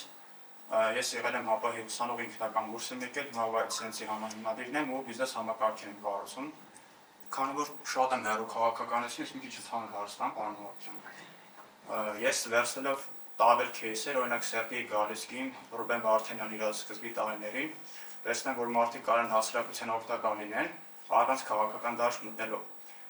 Նույն բանի ես իմ վրա գալեմ ու կասեք ինչն է տարբերությունը, առավելություն, թերություն, որ կոնկրետ այդ ճանապարհով Ես ճշտենց որ ասեմ, շատ նպատակային եմ ընտրել, մի քիչ դժվար կլինի դա ասել։ Ես ինչ եմ արել։ Ես 2001 թվականից զբաղվել եմ մարդու իրավունքների պաշտպանությունով։ Այսինքն ես եղել եմ դատարաններում, ես եղել եմ բանտերում, այդ մարտի 1-ի դեպքերից հետո, դրանից առաջ, դրանից հետո բանտային մոնիտորինգի խմբում, որտեղ որ մարդու իրավունքների պաշտպանությամբ ենք զբաղվել, բանտային պայմանների հետ կապված, հետո դատարաններում որպես փաստաբան, հետո եվրոպական դատարանում են բազմաթիվ գործերով հանդես եկել։ Օրինակ առաջի գործը, որ կենթանի մնացած գերին կած մարդուն եվրոպական դատարանով գործ են կրել, ես եմ եղել։ Բադալյան ընդդեմ Ադրբեջանի, կարող բացել նայել Արտուր Բադալյանի գործը, ինքը Հաղարծինի բնակիչ է։ Ես ինչ եմ ուզում ասեմ, ես զբաղվել եմ իրավապաշտպանությամբ։ Ու ինչ որ մի հատ պահ էր եկել 2012 թվականն էր, եւ մտածում էի, որ այս իրավապաշտպանական դաշտում ինչ հնարավոր է ես արեմ, որտեղ ես ինչ եմ անում, ես զբաղվում եմ ռազմավարական դատավարությամբ։ Մենք ընտրում էինք մի հատ յուրահատուկ գործ, այս գործը վերցնում էինք ու տանում էինք մինչև Վճռաբեկ դատարան կամ Սահմանադրական դատարան, որ նախադեպ ստեղծենք, այսինքն դու երկրում իրավական պրակտիկան, օրենսդրական եւ դրա իմպլեմենտացիան, իրավակիրառ պրակտիկան երկու փոխելու ձև ունես, կամ օրենքը փոխես, հետո գնաս իրավակիրառական պրակտիկայի վրա աշխատես, որ ճիշտ կիրառեն, կամ եթե չես կարող օրենք փոխել, դե պատգամավոր չես, պարլամենտում չես, չէ, քաղաքական ուժ չես, քաղաքական մեծամասնություն չես, լավ։ Գնաս դատարաններով կոնկրետ սպառես, նախադեպ գա, նախադեպը իշտի ներքև պրակտիկան փոխի եւ մարդը լինի պաշտպանված կոնկրետ ինչ որ իրավիճակում։ Եվ ես զբաղվում եի դրանով։ Ինչ որ պահեր եկե, որ մտածում էինք, որ դե ասենք ինչ հնարավոր է այս դաշտում արել ենք, ես 30 տարեկան էի եւ սպասվում էր պարլամենտական ընտրություններ 12 թվականն էր Հայաստանի Հանրապետությունում ընտրական օրենսգիրքը նախատեսում էր երկու տարբերակ մեծամասնական ընտրակարգ 41 մեծամասնական ընտրական տեղամասեր կային եւ համամասնական քաղաքական ուժերի ես քաղաքացիական հասարակության մարդ էի այսինքն ՀԿ սեկտորում էի միշտ եւ իրապաշտպան եւ Վանաձորում թիվ 30 ընտրատարածքներ տեսանք որ դաշտը բացում են դաշտը մաքրում են տարբեր գործիչներից որ իրանց ուզած մարդը ընտրվի, այսինքն հանրապետական կուսակցության մարդը, որ այդ պայն Վիկտոր Դալլաքյանն էր, որը 17 տարի ընտրվել էր Վանաձորից, 17 տարի падգամավոր էր։ Եվ իր դեմ առաջադրվել էր ժառանգության տեխնացուն շատ հարգված մարդ էր քաղաքում,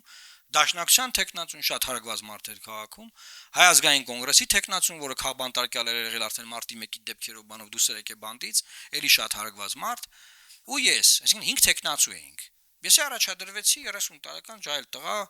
Ամերիկա նոր սովորած հետեկած եւ սկսեցի քարոզարշավ անել։ Սկզբից ոչ ոք չէր նկատում ինձ։ Դե ինչ որ քաղաքական ուժ չկա, բան չկա, ինչ որ մի ջահել զբաղվում է, թող զբաղվի։ Հետո կեսից սկսեցին նկատել, հետո սկսեցին ձեռ առնել, հետո սկսեցին ժպտալ, հետո վերջի մի շաբաթը տեսան, որ ոնց որ շատ է մեր ձայները հավաքվում եւ վերջում 11640 քանի ձայն ես հավաքեցի 9000 քանիս Դալլաքյանը երրորդ տեխնացուն 5000 չորրորդը 3-2000 ու տենց այն 5-րդն էլ 1000 քանի եւ ես ընտրվեցի ազգային ժողովի падգամավոր եւ միակ մարդը որ ընտրվում է 12 թվականին 5-րդ գումարման ազգային ժողովում որը չի ներկայացնում կուսակցություն օլիգարխ չի, բիզնեսմեն չի, զուտ ուղակի հազարավոր մարդկանց շահեր է պաշտպանել, անվճար իրախորհրդատվություն արել, չգիտեմ, ցանկացած շարժման ժամանակ ժողովրդի կողքն է եղել, այդ մարդը ընտրվում է գալիս է պարլամենտ։ Այդ է եղել։ Այսինքն իմ քաղաքականություն մտնելը այդ ճանապարհը դες չի եղել, որ ես փոքրուց սիրել եմ հետևել քաղաքականությանը, որովհետև դա ինչ է, դա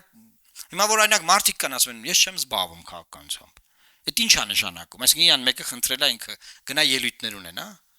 Չոր փողոցը մարդուն ասում են դուք ինչ որ մի բան կասեք ասում ես չեմ զբաղվում քաղաքականությամբ իսկ ով է զբաղվում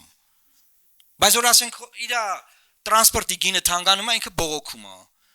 որ ասենք չգիտեմ պատերազմ ալնում ասում ես խի եղավ չէ բայց ինքը չի զբաղվում քաղաքական ինչ է ինքը ուզում ընդհանրապես ուզում է ինչ լինի որ փոսերա որ փոսա փողոցներում չէ որ ցեխ է որ երկրում փոշի է Երևան քաղաքը 8 անգամ ախտոտված է ասում են ես մասնագետ չեմ ասում են չէ Էլ ինչ պրոբլեմ, ինքան պրոբլեմ կա, այդ պրոբլեմների լուծումը որտեղ է, քաղաքականության մեջ է։ Որ մարդիկ տենց անջատված ուզում են ինչ որ մարդիկ իրանց համար ինչ որ բան անեն, իրանց համար լավ լինի։ Այդ ինչ որ մարդիկ որ ինչ որ բան պետք է անեն, դա քաղաքական գործիչներն են։ Ու սա աշխարհի ամենաանշնորհակալ, ամենաչգնահատված գործն է։ Ես մի անգամ առաջադրվել եմ, հաղթել եմ այդ ընտրություններում, գնացել եմ մտել եմ պարլամենտ։ Մտել եմ պարլամենտ պրոստը կնոպկասր սեղ մող չեմ եղել։ Պարլամենտում էլ դարձել եմ ամենաշատ օրենք գրած մարդը, ամենաշատ հարց տված մարդը։ Այդ պարլամենտ մոնիտորինգը դրա մասին է։ Ամենաշատ ելույթ, ամենաշատ հարց, ամենաշատ օրենք, հանձնաժողովներում ամենաշատ ակտիվություն։ Դե այն ժամանակ ինչ չէին ներգրավում արտաքին քաղաքական պլատֆորմներում, որտեղ ասում են դու անկախ падգամավոր ես, ինչ չէին ներգրավում դելեգացիաների մեջ։ Նոր 17 թվականից ես արդեն գնում եմ պարլամենտական ասամբլեա Եվրոպայի խորհրդի ու մինչև 21 թվականը այնտեղ ընտրվել եմ իրավական հարցերի վիցեպրեզիդենտ առաջի Եվրոպական դատանի դատավորների ընտրության հանձնաժողովի անդամ։ Այսինքն այս բարդ բաներ որ շատ դժվար է այդտեղ տեղ զբաղացնել էլի որպես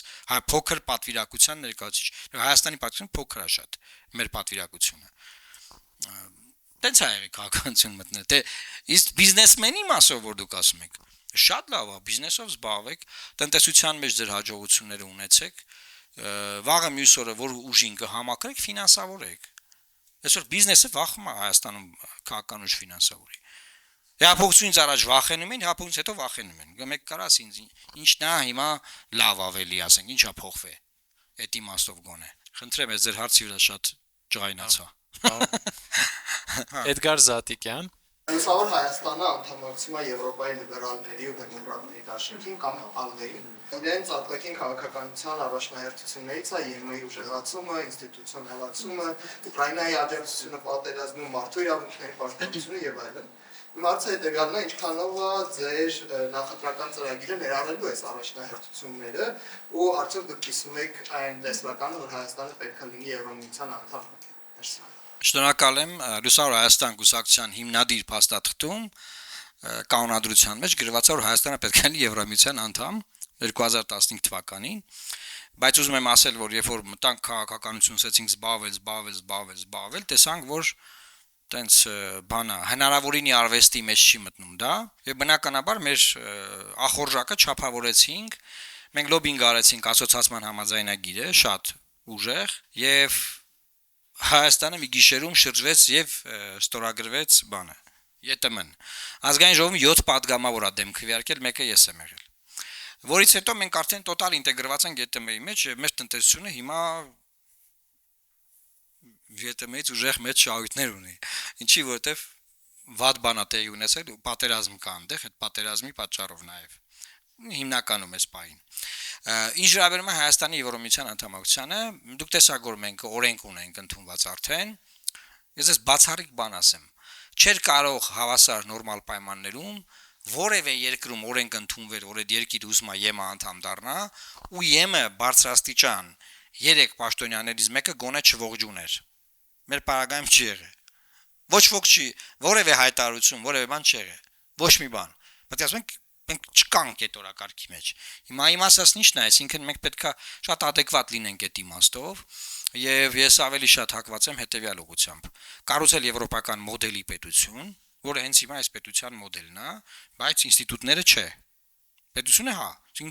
ինքը nation state է Հայաստանը։ Հայերի պետությունն է այս պետությունը, հիմա բարձր է այդ process-ը գնում որ ոչնչացնեն հայերի պետությունը, բայց մենք ոչ չենք թողալու։ Հիմա այս nation state-ը հայերի պետությունն է։ Մենք տեսնում ենք, որ ինքը եվրոպական մոդելի պետություն լինի։ Ինչ է սա նշանակում։ Այն որ սկզբից խոսում էի, հակակշիռների փոխզսպումների մեխանիզմներ, արդար դատարան, սոցիալական ծառայություններ, մարդու իրավունքները պաշտպանված, իրավապահ համակարգը իրավական չափերի մեջ պահող եւ այդպես շարունակ։ Այսինքն այս իմաստով մենք այս պահին դե որ ձախողումը տեղի ունեցավ, հետո 17 թվականին ստորագրեց Հայաստանը բանը ՍԵՊԱ-ի համաձայնագիրը։ Ելք դաշինքում ես լոբինգ արեցի, որ մենք պետքա ողջունենք համաձայնագիրը եւ մենք ողջունեցինք։ Չնայած որ դա ստորագրում է, ասենք այդ պահին Սերժ Սարգսյանը։ Եվ այդ ողջունելուց հետո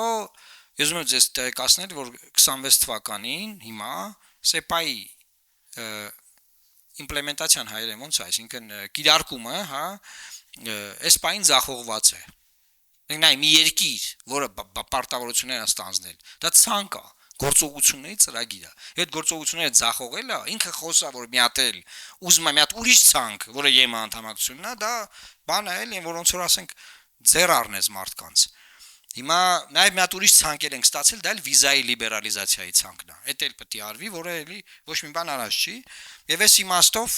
ես կարծում եմ, որ մեր ծրագիրը համապատասխանում է ԱԼԴԵ-ի ծրագրի հետ այնքանով, որքանով բխում է Հայաստանի Հանրապետության ազգային շահերից, որովհետև մենք չպետք է մտնենք օրինակ այդ կոնֆլիկտի մեջ, հա, այս մասնակցում եմ այդ բոլոր միջոցառումներին, իրանք այնտեղ տոտալ այդ գծի մեջ են, բայց իրանք օրակարգը ուրիշ է, մեր օրակարգը ուրիշ է։ Մենք չպետք է մտնենք այդ երկու երկրների կոնֆլիկտի մեջ, հա, աստվածտա էքուց այդ կռիվը վերջանա, օքեյ, բայց Հայաստանը այդտեղ բան չունի անելու, էլի։ Եվ դրա վերաբերյալ ա եղել իմ միշտ ասել եմ, թե նաև ի պաշտոն է լոբինգ եմ արել այն ժամանակ, եւ այդ իմաստով ամեն ինչ չի, որ մենք պետք է վերցնենք, բերենք ստե, ասենք այս է, քանի որ իրանք ընդ դա ասում են, ուրեմն ստե սա անպայման մենք պետք է անենք։ Ինչ վերաբերում է ազատական արժեքներին, մարդու իրավունքների պաշտպանությանը, այո Եվրոմիության ուժեղացմանը, բան այդ ամեն ինչին մենք բնականաբար կողմ ենք, լոբինգ ենք անում, որովհետև մենք ըստ էության ԵՄ հարևանության մեջ ենք, բազմաթիվ ծրագրերից օգտվում ենք։ Ես եթե կլինեմ պարլամենտում, ես ամեն ինչ անելու եմ, որ Հայաստանի քաղաքացիները այդ վիզայի նվաստացման հերթերում չլինեն եւ Հայաստանի վիզայի ազատականացումը բացվի, դա կառավարությունում էլ լոբինգ են կարել, դրանից առաջ ենք լոբինգ արել, հիմա էլ նախընտրական ասում են SN-ն, իմացեք դրանից հեռու ենք։ Ինչի, որովհետեւ այդ ցանկը, որ պետք է Հայաստանը կատարի այդ տնային աշխատանքը, նոր դրանից հետո լինի քաղաքական որոշում, դեռ երկար ճանապարհ կանցնելու։ Շատ լավ, Պապին Կարապետյան։ Պարոն Մարուկյան, ուրեմն հասարակության մեջ կա մի խոսույթ, որ ներկայումս կեղծընտիրություն կա ու իրական ընտիրություն չկա։ Ցանկանայի լսած ձեր կարծիքը արդյոք համաձայն է խոսույթի հետ թե ոչ, եւ որ հատկանիշներով է, որ ընտիրությունը կարող է դառնալ իրական, եւ որ հատկանիշներով է, որով ընտիրությունը որակավորվում է որպես կեղծ։ Շնորհակալություն։ Ես ինչ քաղաքականության մեջ եմ այդ քննարկումը կա։ Ժորժ ջան, շատ, այսինքն ինչ ասեմ, չեմ ուզենա որևէ քաղաքական միավորի հետևից ինչ որ բաներ ասել, բայց եկեք sense ձևակերպենք։ Ինչի կարա լինի կեղծ ընդդիմություն։ Օրինակ են ասեմ, կա կեղծ ընդդիմություն։ Որտեւ ընդդիմությունը նշանակում է ուժեր, որոնք որ այլ հայացքներ ունեն պետական այս պահին գործող իշխանական կառավարող թիմի վարած քաղաքականությունից։ Դե այլ հայացքներ ունեն, ուրեմն ընդդիմություն են։ Բայց կան բնականաբար ուժեր, ովքեր ամեն օր ասում են ինչ անում են ճիշտ են անում, բայց ասում են մենք առանձին ուժ ենք։ Ես օրինակ մի քանի եթեր ունեմ տենց, որ ասել եմ լավ կլինի դուք գնաք դիմում գրեք եւ մտնեք այդ ուժերի մեջ, որովհետեւ ըստ էության նույն բանն եք ասում, այնա միավորվեք, մի հատ խոշոր ուժի մեջ կլինեք, այսինքն իմաստը որն է առանձին հայտ ներկայացնել, բայց նույն բաները ասել։ Անկամ տենց բանը փոքր նյուանսներում չեն ասում, որ համաձայն չենք, էլի։ Դրա համար իմ համար օրինակ կեղծը դա է, որը գաղափարական է, այսինքն եթե քաղաքական միավոր է, քաղաքական միավորը ունի իր մոտեցումները, դրանք եթե չեն տարբերվում իշխանության մոտեցումներից, պետք է ասի ես աջակցում եմ իշխանություններին։ Եթե տարբերվում են, պետք է ասի ես չեմ աջակցում իշխանություններին, դեմ եմ իրանց, ուզում եմ գնան, ուզում եմ փոխվեն, ամեն ինչ անում եմ, որ փոխվեն, մարդկանց բացատրում եմ, որ չընտրեն, հետո բացատրում եմ, որ ինձ ընտրեն, եւ այլն, քաղաքական սովորական process։ Շնորհակալ եմ։ Էմիլ Ավետիսյան։ Բաց կողմանկյան, համասանի ուսանող եմ, հարցս հետևյալն է, կարող եք նշել մեկ արտաքին քաղաքական նախաձեռնություն, որը ձեր գնահատական միաժամանակ համապատասխանում է 3 չափանիշին։ Իրատեսական Հայաստանի ռեսուրսներով, չի բարձրացնում ապատանյա ռիսկերը եւ տալիս է չափելի արդյունք հարցերակետ հետաքրքրական։ Եթե կա ապահովներ։ Արտաքին քաղաքական մեկ նախաձեռնություն, որը ձեր գնահատական միաժամանակ համապատասխանում է 3 չափանիշին։ Իրատեսական քննական հարցեր,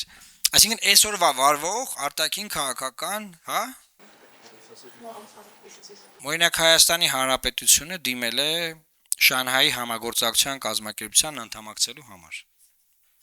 Ձեր 3 չափանիշներով իրատեսական է, բխում է մեր շահերից եւ մյուս չափանիշը որն էր, չափորոշիչը որն էր։ Անվտանգային ռիսկերն էլ ընդհակառակն են, ավելի լավ է անվտանգային իմաստով։ Օրինակ, բայց դե մեզ չեն ընդունել, որովհետեւ վետո են դրել։ Բայց որպես նախաձեռնություն ես օրինակ լոբինգ եմ արել դա։ Շնորհակալ եմ։ Նարեկ Կիրակոսյան։ Պարոն Մարուկյան, դուք նշեցիք, որ մասնագիտությամբ իրավաբան եք, եւ ձեր կյանքի մեծ մասը անցկացրել եք մարդու իրավունքները պաշտպանելով, ձեր եկա արտիքով ինչ-որ արդարացում կան, եկա այս Հայաստանի Հանրապետության ոստիկանության այլանդակ ավարտել Հայաստանի Հանրապետության քաղաքացիների հանդեպ։ Կոնկրետ դեպք կասեք, թե ընդհանուր։ Կոնկրետ դեպքերի հետևեն օրինակ 3 ծաղկետացի արարության ժամանակ Սուրբ Ախանների եկեղեցում կատարված դեպքը եւ ամրանը համայնաչորի վրա ոստիկանական Հասկացա։ Նայեք, ես կարծում եմ, որ երկու դեպքերը բնականաբար տարբեր են, մայրաթորի վրա այդ ասպատակումը բնականաբար մեկ դատապարտել ենք եւ այդտեղ որևէ պետական գործառույթ չեմ տեսնում անկեղծ որ իրանք ինչ էին անում, քաղաքական process է եւ իշխանությունը երբ որ հակակշիռներ չի ունենում չի փոզսվում, ինքը միշտ սահմանազանցում է, այսինքն ինքը անցնում է իր սահմանները։ Հետաբար պետք է մենք միշտ դրա մասին մտածենք, որ ոնց անենք, որ ամենալավ, ամենաբարի, ամենալավ գաղափարներով մարդիկ, երբ որ անվերահսկելի են, սկսում են անցնել այդ սահմանները։ Ինչ ապրում է այդ վերջի դեպքին, ճիշտն ասած ես չեմ հասցրել ուսումնասիրեմ, բայց խորը չեմ կարող բան անել։ Բայց այդտեղ բավականին բան կա, քննարկելու հարցեր կան։ Ես առաջինը կարծում եմ, որ բացարձակապես հիմնավոր չի անչափահաս կամ դպրոցական կամ չափահաս, բայց այնց երիտասարդ այդքան երիտասարդ տարիքի մարդկանց ինչ որ մի տանից անգամ, հա, քրեական գործով ներգրավել, որովհետև կարող էին այլ միջոցներ օգտագործվել, եթե կարիք կար իհարկե, որովհետև դրա պետքա հիմնավորումը լինել, եթե կարիքը դրա կա, պատկերացնենք անգամ, եթե ինչ որ տեղի ունեցել, ոնց որ ասում են իշխանությունը ասում է հարձակում եղել մեր վրա, ճիշտ է։ Նրանք ասում են սադրանք է, նրանք ասում են ինքնասադր է, ճիշտ է։ Ես օրինակ կարծում եմ, որ առաջին հերթին Հանրապետության գործադիր իշխանության ղեկավարը չի կարա մտնի նման մարդաշատ տարածք, նման իրավիճակում, առանց նախապես այդ տարածքում որոշակի գործողություններ անելու։ Հետևաբար այդ սպոնտան process-ը կարա բերի սպոնտան արձագանքների, որն էլ տեղի է ունեցել։ Հետևաբար ես այդտեղ որևէ ողջամիտ գործողություն չեմ տեսնում իշխանությունների կողմից, եւ բնականաբար մարդկանց տես քաշ տալ, խփել, ծեծել, բան տոտալ դատապարտել է։ Այդ քրեական գործերն որ հարուցում են, ոնց հարուցում են, տենց էլ վերջում փլուզում են այդ գործերը։ Ես այդտեղ տեսնում եմ, որ նախընտրական շրջանում փորձ է արվում մի քիչ բան վախ մտցնել, որ նայեք խելոք մնացեք, բան եւ այլն եւ այլն։ Այս վերջին օրերին, երբ որ Երևանում ուր դուրս են եկել, ինչ որ մի հատ տես պատմություն եղել է։ Նու անպայման չի քրեական բանով եւ այդ ոստիկանության կամ իրապահ մարմինների գործողությունները բնականաբար առանձին քննության ենթակա են։ Օրինակ, եթե մենք ունենայինք պարլամենտ, դες Հայաստանը պարլամենտական երկիր է, չէ՞։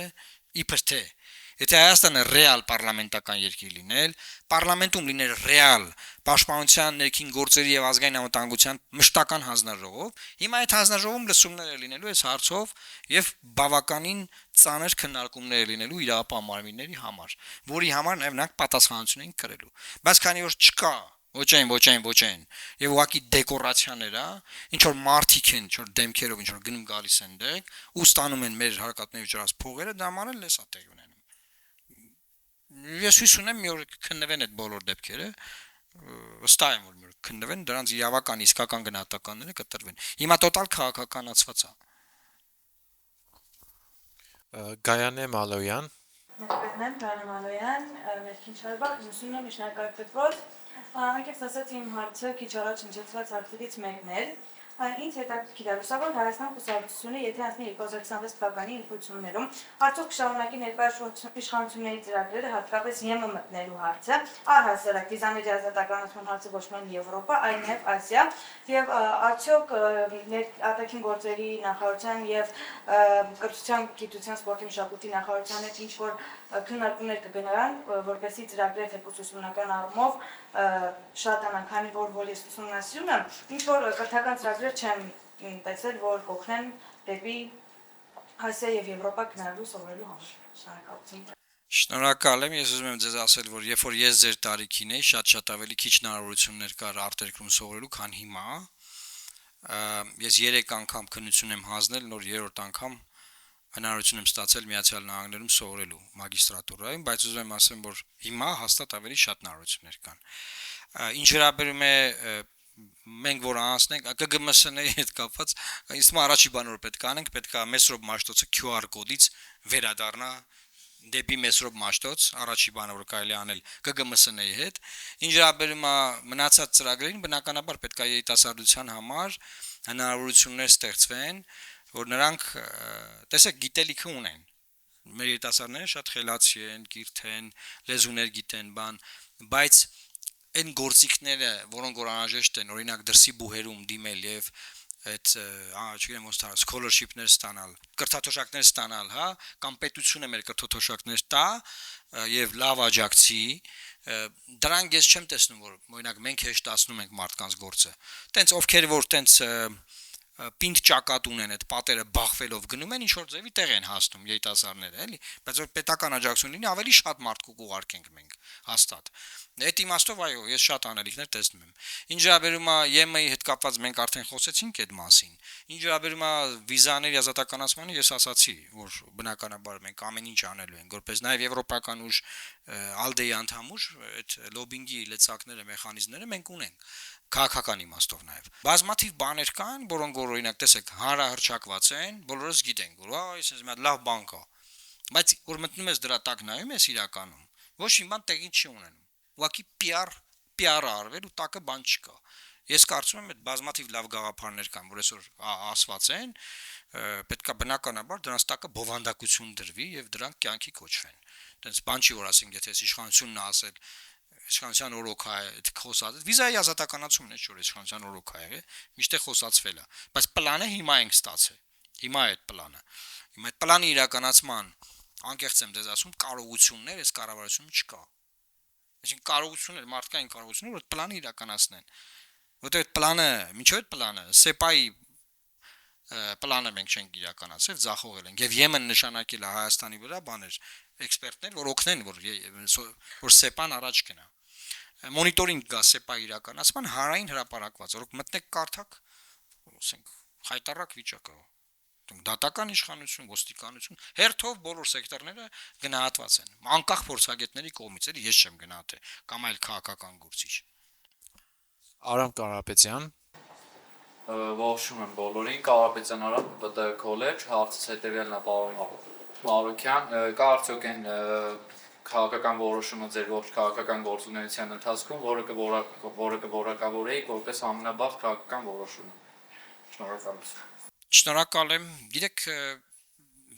ես ամեն օր բախվում եմ ամենաբարձ քաղաքական որոշումներին, անկեղծ եմ ասում, օրինակ տպավորություն է թե այդ քաղաքական բարդ որոշումները այն ժամանակ են տեղ ունենում, երբ որ դու պարլամենտում ես, չէ՞, կամ օրինակ երբ որ դու կառավարությունում ես։ Չէ։ Նաև որ արտախորհրդանական որպես ուժել շատ բարդ որոշումներ են կայացվում, նաև այս օրերին, որ կոնկրետ հիմիկվա որոշումներից չեմ ասի, բայց օրինակ շատ բարդ որոշումներ են կայացվել հեղափոխության ընթացքում հեղափոխությունից առաջ եւ նաեւ անմիջապես հետո եւ այդ որոշումները շատ դժվար է եղել եւ քննարկումներ երկար ժամերով բանավեճեր շատ բարդ որոշումներ են եղել եւ այդ որոշումները այո բոլորը քաղաքական նույն դաշինք ստեղծելու որոշումներ ես անկեղծ ասեմ դաշինք ստեղծելու հետո դաշինքը այլևս օրինակ տեսեք երեք դաշինքը ստեղծվել է չէ՞ հետո եղել է հեղափոխություն Հետո դրանից հետո թիմ ընտրություններին մենք մասնակցել ենք արդեն երեք դաշինքից մնացած երկու ուժերով հանրապետության հետ, որը չենք կարող ելք անվանել, որովհետև արդեն ԿՊ-ն առանձին էր գնում եւ սխալ կլիներ, չէ՞։ Մենք անվանեցինք լույս դաշինք, տենց մասնակցեցինք։ Հետո պարլամենտական ընտրություններին պետքա որոշեինք շարունակենք այդ լույս դաշինքով մասնակցել, թե առանձին մասնակցենք։ Մենք որոշեցինք, որ ուզում ենք առանձին մասնակցենք ու առանձին։ Դրանք բոլորը բարդ որոշումներ են եղել։ Այդտեղ մարդկային հարաբերություններ կան, մարդկային բավականին ծանր վայրիվերումներ կան, զգացմունքներ կան այդ ամեն ինչի մեջ։ Էլեն Թորոսյան Էլեն Թորոսյան, Բենյամին Ժամկուչյանի անվան վարժարան, պարոն Մարոկյան, դուք քիչ առաջ նշեցիք, որ Հայաստանը գտնվում է հիվանդ քաղաքական վիճակում, կարող եք մանրամասնել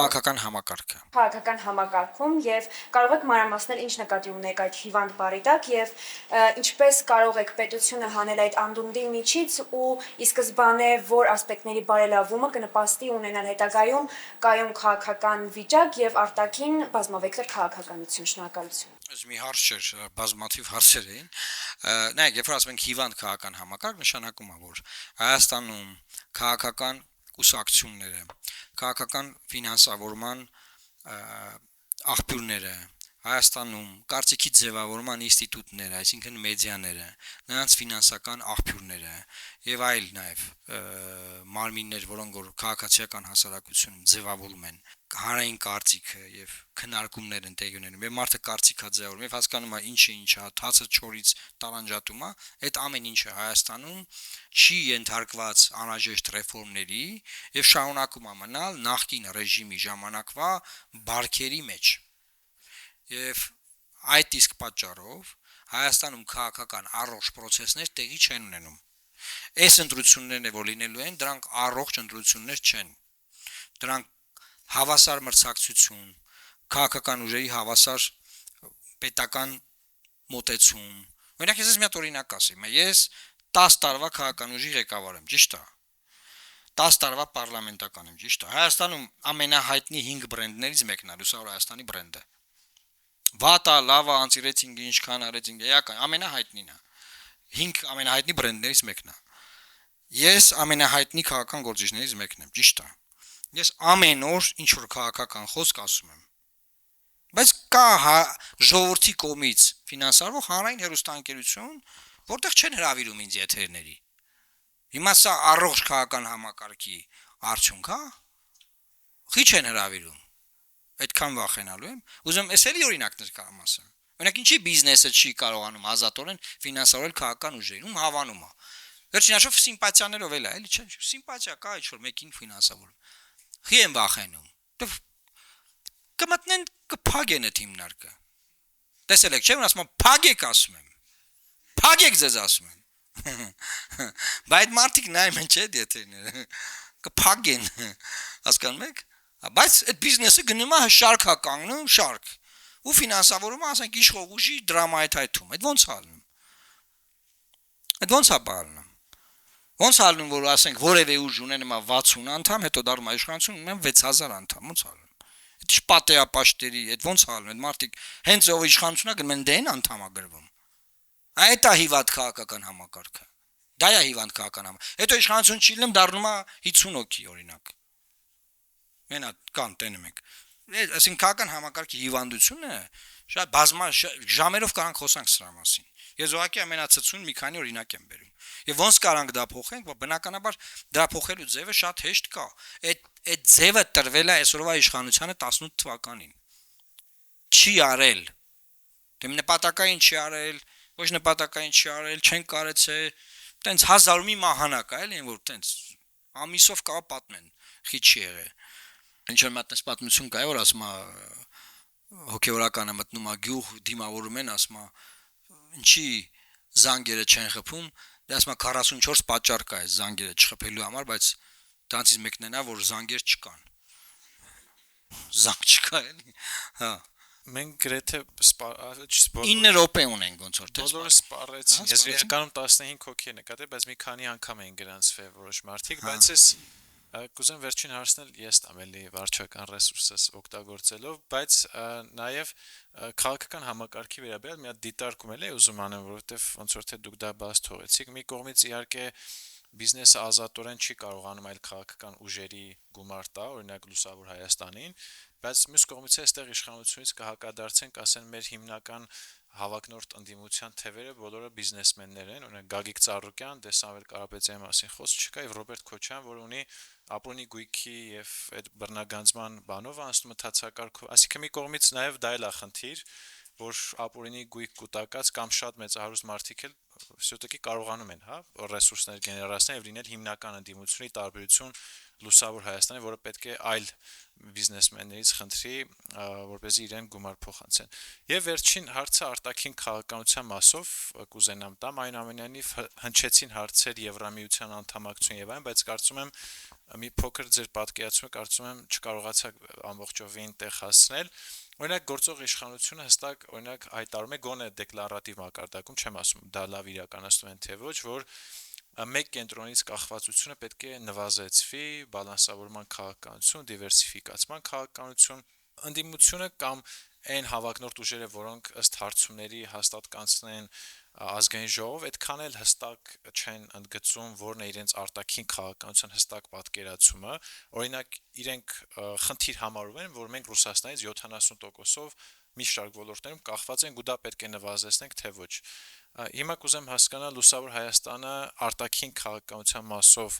էլի հնարավորինս կարճ հայեցակարգային ինչ պատկերացում ունի, ինչ պետք է անենք, եթե 26 թվականի հունիսի 8-ին ունենում ենք այլ խորհրդարան, ընդդիմություն հաղթանակ է տանում, եւ որն է ձեր պատկերացումը, ինչ կետից պետք է շարունակել, ինչ հայեցակարգային հիմքերով պետք է շարունակել արտաքին քաղաքականությունը եւ այլն, խնդրեմ։ Ես կարծում եմ, որ մենք նախ շատ ինքը բանը ռոպագանդայի թեմաներից մեկն է, որ մենք մի կետից կախված ենք եւ դրա համար պետքա դա նվազեցնենք, բան, ինչքան դրա մասին խոսել են, այնքան ավելի են կախվածության մեջ գցել, որովհետեւ այդ 70% տնտեսական կախվածությունը նախկինում չէր 70։ Այսինքն այդ 70-ը վերջին տարիների արդյունք է։ Եվ կան կախվածություններ, որոնք օբյեկտիվ են։ Օրինակ, մենք ունենք ատոմակայան, որը խորհրդային միության մեր ազգային ժառանգությունն է, մերն է, հայկական ատոմակայանն է եւ տարածաշրջանում չկա ատոմակայան։ Տարածաշրջանային նկատի ունեմ, լավ, Վրաստան, Ադրբեջան չկա ատոմակայան։ Հիմա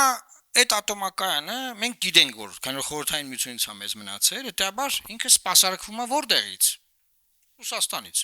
Որտեւ իր համակարգը այդպեսին է։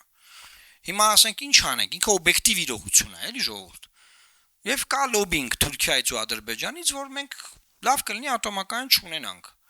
Միևնույն ժամանակ Թուրքիայում կառուցում են երկու հատ ռուսական ատոմակայան, ու ռուսներն են կառուցում Թուրքիայի համար։ Այսինքն եթե մենք որը որ չունենանք ատոմակայան, մենք պետք է Թուրքիայից էլեկտրաէներգիա առնենք։ Դա ավելի լավ կախվածություն է, քան այն, որ էս հիմա ունենք։ Ես կարծում եմ ոչ։ Բաներ կան օբյեկտիվ են, բաներ կան օբյեկտիվ չեն։ Օրինակ մենք կարող ենք բենզին բերել տարբեր երկրներից, կարող ենք, պետքա բերենք, այո, պետքա բերենք։ Կարող ենք այլ, չգիտեմ, ինչ բան ասեմ, բայց մեծ հաշվով բավականին բաներ կան, որոնք օբյեկտիվ իրողություններ են, եւ դրանց փոփոխությունները կարող են բերել ավելի վատ հետևանքների, քան որ այսօր այդ քննարկվում է տենց ամիսներով։ Այդ մի կողմից։ Մյուս կողմից բնականաբար այդ որ Եվրոմիության հետ կապված։ Ես ձեզ անկեղծ ասում եմ, որ իշխանությունները որ ասում են մենք ուզում ենք Եվրոմիություն մտնենք, դա իրականությանը չի համապատասխանում։ Որ իշխանությունը որ ուզում է Եվրոմիություն մտնի, ինքը դիմում հայտ է ներկայացնում Եվրոմիություն։ Այս իշխանության համար դա ուղղակի բան է։ Ինչ որ նախընտրական տենց չամիչ է, այս չամիչներ են տենց ինչ որ լավ տեքստեր են տալիս են, որ մարդիկ այդ դրա վրա գնան իրանց ընտրեն։